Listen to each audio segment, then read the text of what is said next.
Guys, I'm back. Screw Cancer Ride BMX here, and we have my friend's bike check now. Here he is. Hi YouTube.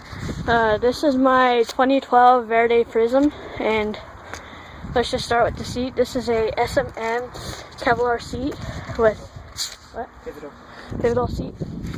I got a animal two-piece seat post and a Primo Annihilator V2 sprocket with a Shao Conspiracy interlock chain, 333 rims with crappy drivers and all that stuff. I got a animal stem, Nazi brake line, and a Shao Conspiracy hanger, and ODI grips, and Twisted PC pedals by Odyssey. So thanks for watching. Make sure to subscribe, and thank you.